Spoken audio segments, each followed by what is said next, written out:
ವಿರಾಮದ ನಂತರ ಜಾತಕ ಫಲ ಕಾರ್ಯಕ್ರಮಕ್ಕೆ ಮತ್ತೊಮ್ಮೆ ಸ್ವಾಗತ. ಶಾಸ್ತ್ರಿಗಳ ಈ ದಿನ 12 ರಾಶಿಗಳ ಫಲಾಫಲ ಯಾವ ರೀತಿಯಾಗಿದೆ? 12 ರಾಶಿಗಳ ಫಲಾಫಲ ತಿಳಿಯುವ ಮುನ್ನ ಇವತ್ತಿನ ಗ್ರಹಸ್ಥಿತಿಯನ್ನು ಗಮನಿಸಿಕೊಳ್ಳೋದಾದರೆ, ಮೇಷರಾಶಿಯಲ್ಲಿ ಗುರುವಿನ ಜೊತೆಗೆ ದಿವಸ ಮಾಂದಿ ಉದಯಾಗಿದೆ. ಇನ್ನು ಕನ್ಯಾ ರಾಶಿಯಲ್ಲಿ ಕೇತು ಇರತಕ್ಕಂಥದ್ದು, ಚಂದ್ರ ತುಲಾ ರಾಶಿಯಲ್ಲಿದ್ದಾನೆ. ಮಕರ ರಾಶಿಯಲ್ಲಿ ಶುಕ್ರ ಹಾಗೂ ಕುಜರ ಯುತಿಯನ್ನು ನೋಡ್ತಾ ಇದ್ದೀವಿ. ಇನ್ನು ಕುಂಭರಾಶಿಯಲ್ಲಿ ರವಿ ಬುಧ ಶನಿಯರಿದ್ದಾರೆ. ಮೀನರಾಶಿಯಲ್ಲಿ ರಾಹು ಇರತಕ್ಕಂಥದ್ದು. ಹೀಗಿರುವಾಗ 12 ರಾಶಿಗಳ ಫಲಾಫಲ ಹೇಗಿರ್ತದೆ ಗಮನಿಸ್ಕೊಳ್ಳೋಣ. ಮೊದಲಿಗೆ ಮೇಷರಾಶಿ. ಮೇಷರಾಶಿಯವರಿಗೆ ಈ ದಿವಸ ದಾಂಪತ್ಯದಲ್ಲಿ ಸಮಾಧಾನ, ಸಮೃದ್ಧಿ, ಸೌಖ್ಯತೆಯನ್ನು ಕಾಣಬಹುದು. ಸ್ವಲ್ಪ ಆರೋಗ್ಯ ವ್ಯತ್ಯಾಸ ಅನ್ನೋದು ಬಿಟ್ಟರೆ ಉಳಿದ ಹಾಗೆ ಅನುಕೂಲ ಇದೆ. ವ್ಯಾಪಾರಿಗಳಿಗೆ, ಅದರಲ್ಲೂ ಈ ಹಾಲು ಹೈನುಗಾರರಿಗೆ, ಈ ಮಾರುಕಟ್ಟೆಗಳಲ್ಲಿ ಕೆಲಸ ಮಾಡುವ ಹಣ್ಣು ಹೂವಿನ ವ್ಯಾಪಾರಿಗಳಿಗೆ ತುಂಬ ಚೆನ್ನಾಗಿದೆ, ಉತ್ಕೃಷ್ಟವಾಗಿದೆ, ಒಳ್ಳೆಯ ಲಾಭದಾಯಕವಾಗಿದೆ. ಕೆಲಸಕ್ಕೆ ಹೋಗೋರಿಗೆ, ಅದರಲ್ಲೂ ಸರ್ಕಾರಿ ನೌಕರಿಯಲ್ಲಿರ್ತಕ್ಕಂಥವ್ರಿಗೆ ತುಂಬ ಚೆನ್ನಾಗಿದೆ. ಇನ್ನು ಜೊತೆಗೆ ನಿಮ್ಮ ಆರೋಗ್ಯದ ದೃಷ್ಟಿಯಿಂದಾಗಿ ಈ ದಿವಸ ತಪ್ಪದೇ ಸುಬ್ರಹ್ಮಣ್ಯ ಕವಚವನ್ನು ಕೇಳಿಸ್ಕೊಳ್ಳಿ, ಅನುಕೂಲ ಆಗುತ್ತೆ. ಇನ್ನು ವೃಷಭ ರಾಶಿಯವರಿಗೆ ದಿವಸ ಅನಗತ್ಯ ವ್ಯಯ ಇದೆ. ಒಳ್ಳೆಯ ಕಾರ್ಯಗಳಿಗೆ ಹಣ ಖರ್ಚಾಗುತ್ತೆ, ಜೊತೆಗೆ ಅನಗತ್ಯ ವ್ಯಯವೂ ಇದೆ. ಎರಡೂ ಇದೆ ಈ ದಿವಸ, ಹೊರೆ ಆಗಿಬಿಡುತ್ತೆ ಈ ದಿವಸ. ಜೊತೆಗೆ ಸ್ತ್ರೀಯರ ಆರೋಗ್ಯದಲ್ಲಿ ಸ್ವಲ್ಪ ವ್ಯತ್ಯಾಸ ಆಗುತ್ತೆ. ಸಹೋದರ ಸಂಬಂಧದಲ್ಲಿ ಸ್ವಲ್ಪ ಮಟ್ಟಿಗೆ ವೈರತ್ವ, ಶತ್ರುತ್ವ ಬರುವ ಸಾಧ್ಯತೆ ಸೂಚಿಸ್ತಾ ಇದೆ. ಹೀಗಾಗಿ ಅಣ್ಣ ತಮ್ಮಂದರ ಮಧ್ಯೆ, ಅಕ್ಕ ತಮ್ಮಂದರ ಮಧ್ಯೆ ಸ್ವಲ್ಪ ಹುಷಾರು, ಸಮಾಧಾನ ಬೇಕು. ಜೊತೆಗೆ ಈ ದಿವಸ ಕಾಲಿನ ಬಾಧೆ ಸೂಚಿಸ್ತಾ ಇದೆ. ಕಾಲು ಬೆರಳುಗಳ ತೊಂದರೆ, ಎಡುವುದು, ಗಾಯ ಆಗೋದು, ಈ ಥರದ್ದೆಲ್ಲ ಇದೆ. ಹುಷಾರಾಗಿ ಓಡಾಡಿ. ಇನ್ನು ಕೆಲಸ ಕಾರ್ಯಗಳಿಗೆ ತೊಂದರೆ ಇಲ್ಲ. ಕೆಲಸಕ್ಕೆ ಹೋಗೋರಿಗೆ, ಅದರಲ್ಲೂ ಈ ಕನ್ಸ್ಟ್ರಕ್ಷನ್ ಫೀಲ್ಡ್ ಇರ್ತಕ್ಕಂಥವ್ರಿಗೆ, ಔಷಧ ಸ್ಥಾನದಲ್ಲಿರ್ತಕ್ಕಂಥವ್ರು, ಔಷಧ ಕ್ಷೇತ್ರಗಳಲ್ಲಿ ಕೆಲಸ ಮಾಡೋರಿಗೆ ತುಂಬ ಚೆನ್ನಾಗಿದೆ.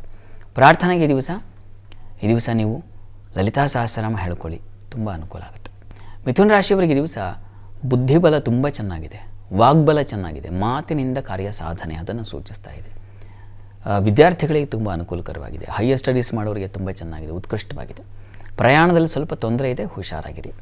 ಇನ್ನು ಅದರ ಹೊರತಾಗಿ ವ್ಯಾಪಾರಗಳಿಗೆ ಹೆಚ್ಚಿನ ಅನುಕೂಲ ಇದೆ. ಸಿಹಿ ಪದಾರ್ಥದ ವ್ಯಾಪಾರ ಮತ್ತು ಲಾ ಕ್ಷೇತ್ರಗಳಲ್ಲಿ, ಕಾನೂನು ಕ್ಷೇತ್ರದಲ್ಲಿ ಕೆಲಸ ಮಾಡ್ತಕ್ಕಂಥವ್ರಿಗೆಲ್ಲ ಲಾಭದಾಯಕವಾಗಿದೆ, ತುಂಬ ಚೆನ್ನಾಗಿದೆ. ಇನ್ನು ನಿಮ್ಮ ರಾಶಿಯಿಂದ ಮಾಂದಿ ಕೂಡ ಲಾಭದಲ್ಲಿರೋದ್ರಿಂದ ವಿದೇಶ ವಹಿವಾಟಿನ ಲಾಭ ಇತ್ಯಾದಿ ಕಾಣಲಿಕ್ಕೆ ಖಂಡಿತ ಅವಕಾಶ ಇದೆ. ಈ ದಿವಸ ಹೆಚ್ಚಿನ ಅನುಕೂಲಗಳಿದ್ದಾವೆ. ತಂದೆ ಮಕ್ಕಳಲ್ಲಿ ಸಣ್ಣ ಪುಟ್ಟ ಭಿನ್ನಾಭಿಪ್ರಾಯಗಳಿದ್ದಾವೆ. ಈಶ್ವರ ಸನ್ನಿಧಾನದಲ್ಲಿ ಒಂದು ವಿಶೇಷ ಸೇವೆ ಮಾಡಿಸಿ, ತುಂಬ ಅನುಕೂಲ ಆಗುತ್ತೆ. ಇನ್ನು ಕರ್ಕಟಕ ರಾಶಿಯವರಿಗೆ ಈ ದಿವಸ ಸ್ನೇಹಿತರ ಸಹಕಾರ ತುಂಬ ಚೆನ್ನಾಗಿರ್ತದೆ. ತಾಯಿಯ ಬಂಧುಗಳಿಂದ ಸಹಾಯ ಸಿಗುತ್ತೆ. ಕೃಷಿಕರಿಗೆ, ಈ ಮಾರುಕಟ್ಟೆಗಳಲ್ಲಿ ಕೆಲಸ ಮಾಡ್ತಾ ಇರತಕ್ಕಂಥ ಸರ್ವರಿಗೂ ಹೆಚ್ಚಿನ ಅನುಕೂಲ ಇದೆ ಈ ದಿವಸ. ವ್ಯಾಪಾರಿಗಳಿಗೆ ಬಹಳ ವಿಶೇಷವಾಗಿದೆ, ಅನುಕೂಲಕರವಾಗಿದೆ. ವೃತ್ತಿಯಲ್ಲಿ ಬಲ ಇದೆ, ವಿಘ್ನಗಳು ಇದ್ದಾವೆ. ಹೀಗಾಗಿ ಗುರುಮಂದಿರಕ್ಕೆ ಬೆಲ್ಲ ಸಮರ್ಪಣೆ ಮಾಡಿ. ನಾನು ಪ್ರಾರಂಭದಲ್ಲೇ ಹೇಳಿದೆ, ಗುರು ಸೇವೆ ಈ ದಿವಸ ತುಂಬ ಉಪಕಾರವಾಗುತ್ತೆ ಮಾಡಿ ಅಂತ.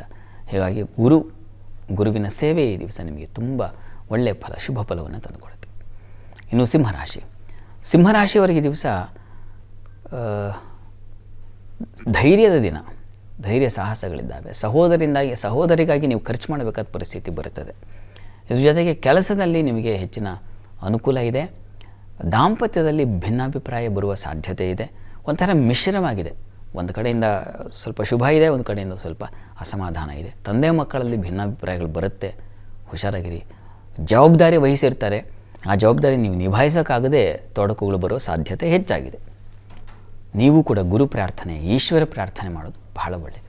ಇನ್ನು ಕನ್ಯಾ ರಾಶಿಯವರಿಗೆ ದಿವಸ ಅನ್ನ ಸಮೃದ್ಧಿ ತುಂಬ ಚೆನ್ನಾಗಿದೆ. ಈ ಧಾನ್ಯ ವ್ಯಾಪಾರಿಗಳಿಗೆ ತುಂಬ ಉತ್ಕೃಷ್ಟವಾಗಿದೆ. ಮತ್ತು ಜೊತೆಗೆ ಈ ಹೋಟೆಲ್ ಇಂಡಸ್ಟ್ರಿ ಅಂತೀವಲ್ಲ, ಅವುಗಳು, ಹಾಲು ಹೈನು, ಇವೆಲ್ಲ ತುಂಬ ಲಾಭದಾಯಕ ಫಲ ನಿರೀಕ್ಷೆ ಮಾಡಬಹುದು. ತುಂಬ ಮುಖ್ಯವಾದದ್ದು, ಗುರುತರವಾದದ್ದು ಅಂತೀವಲ್ಲ, ಈ ವೆರಿ ವೆರಿ ಇಂಪಾರ್ಟೆಂಟ್ ಅಂತೀವಲ್ಲ, ಅದು ಅಂಥದ್ದು ಒಂದು ನಷ್ಟತೆ ಸೂಚಿಸ್ತಾ ಇದೆ. ಸ್ವಲ್ಪ ಹುಷಾರು. ಅದರ ಹೊರತಾಗಿ ವೃತ್ತಿಯಲ್ಲಿ ಅನುಕೂಲ ಕಾಣಬಹುದು. ಸ್ವಲ್ಪ ಮಟ್ಟಿಗೆ ವಿರೋಧಗಳು ಬರುತ್ತೆ, ಅದರ ನಿವಾರಣೆಗೆ ವಿಷ್ಣು ಸಹಸ್ರನಾಮ ಹೇಳ್ಕೊಳ್ಳಿ, ಅನುಕೂಲ ಆಗುತ್ತೆ. ಸರಿ ಶಾಸ್ತ್ರಿಗಳೇ, ಇನ್ನುಳಿದ ರಾಶಿಗಳ ಬಗ್ಗೆ ಮಾಹಿತಿಯನ್ನು ಕೇಳಿ ಪಡೆದುಕೊಳ್ತೀನಿ. ವೀಕ್ಷಕರೇ, ಇನ್ನುಳಿದ ರಾಶಿಗಳ ಫಲಾಫಲ ವಿರಾಮದ ನಂತರ.